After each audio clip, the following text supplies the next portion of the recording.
उत्तर प्रदेश के मेरठ से एक ऐसा मामला सामने आया जिसने पुलिस कार्रवाई, प्रशासनिक जांच और सिस्टम की विश्वसनीयता तीनों पर सवाल खड़े कर दिए हैं। जिस शख्स को पुलिस ने फर्जी आईएएस बताकर गिरफ्तार किया, अब वही शख्स जांच में बर्खास्त अधिकारी निकल रहा है। राहुल कौशिक केस अब सिर्फ एक गिरफ्तारी नहीं बल्कि एक बड़ा विवाद बन चुका है। नमस्कार, न्यूज वॉच इंडिया देख रहे हैं आप। मैं हूं आपके साथ सुरभि राजपूत। मेरठ में फर्जी आईएएस बनकर घूमने के आरोप में गिरफ्तार किए गए राहुल कौशिक मामले में अब नया और चौंकाने वाला मोड़ आ चुका है। शुरुआत में पुलिस ने दावा किया कि राहुल कौशिक खुद को आईएएस अधिकारी बताकर लोगों पर रौब झाड़ रहा था। मेरठ पुलिस ने प्रेस कॉन्फ्रेंस कर उसे फर्जी आईएएस करार दिया और गिरफ्तारी को बड़ी सफलता भी बताया। लेकिन जैसे जैसे जांच आगे बढ़ी, कहानी पलटती हुई नजर आई।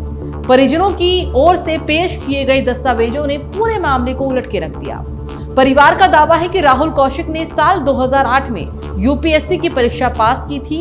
इतना ही नहीं, उनका चयन इंडियन पोस्टल सर्विस में हुआ था, जो केंद्र सरकार की प्रतिष्ठित सेवाओं में से एक मानी जाती है। परिजनों के मुताबिक राहुल कौशिक कोई फर्जी अधिकारी नहीं बल्कि एक बर्खास्त अधिकारी है, जो अपनी बर्खास्तगी के खिलाफ कानूनी लड़ाई लड़ रहे हैं।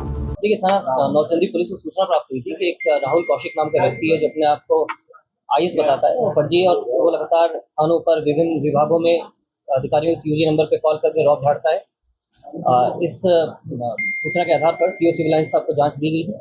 जांच में सारे तथ्य सही पाए गए कि ये अपने आप को झूठा आईएएस बताता था। इससे आज पुलिस द्वारा गिरफ्तार किया गया। इसके पास से हमें जो झूठा ये बोर्ड लगाता था, अपना एडिशनल सेक्रेटरी का, जॉइंट सेक्रेटरी का, इसके घर के बाहर एक बोर्ड लगा हुआ है और भी कुछ चीज़ें हमें मिली हैं। वो सारी चीज़ें ली गई हैं। इसमें वर्तमान में किसी भी पद पर नहीं है। इसके खिलाफ सुसंगत धाराओं में मुकदमा पंजीकृत किया गया है और इसमें आवश्यक कार्रवाई की जाए। राहुल कौशिक का मामला इस समय सेंट्रल एडमिनिस्ट्रेटिव ट्रिब्यूनल यानी कि कैट में विचाराधीन है। बताया जा रहा है कि उन्होंने अपनी बर्खास्तगी को चुनौती दी है और केस अभी चल रहा है। यानी एक तरफ पुलिस उन्हें फर्जी बता रही थी, तो वहीं दूसरी तरफ दस्तावेज ये इशारा कर रहे हैं कि कभी सिस्टम का वो हिस्सा रहे हैं। इस पूरे घटनाक्रम के बीच सबसे बड़ा सवाल पुलिस की कार्रवाई पर उठ रहा है। मेरठ के थाना सिविल लाइन क्षेत्र की पुलिस ने बिना पूरी जांच के राहुल कौशिक को फर्जी आईएएस बताकर गिरफ्तार कर लिया।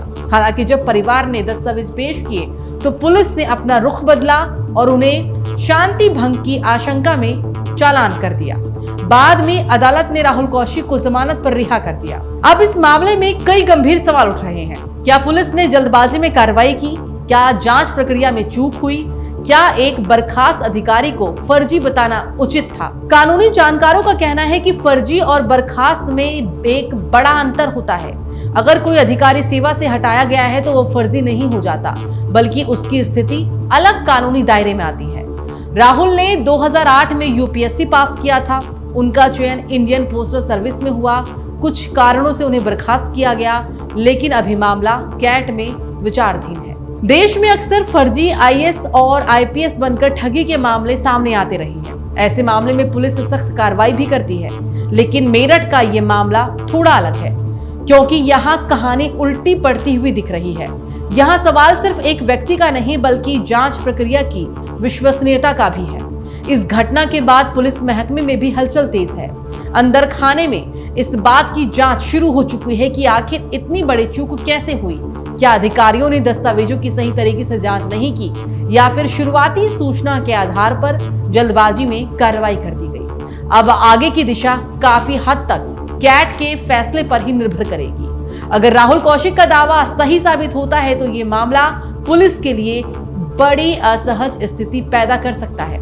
और वहीं अगर कोई विसंगति भी सामने आती है तो जांच एजेंसियों को और सख्ती से काम करना होगा। फिलहाल मेरठ का ये मामला एक बड़ी सीख भी बनकर सामने आया है कि किसी भी व्यक्ति की पहचान और स्थिति को लेकर जल्दबाजी में लिया गया फैसला न सिर्फ एक इंसान की छवि को नुकसान पहुंचा सकता है, बल्कि पूरे सिस्टम को कटघरे में खड़ा कर सकता है। राहुल कौशिक केस अब सिर्फ एक गिरफ्तारी नहीं बल्कि सच और सिस्टम के बीच की लड़ाई बन चुका है। देखना होगा कि आने वाले दिनों में इस मामले में और क्या खुलासे होते हैं।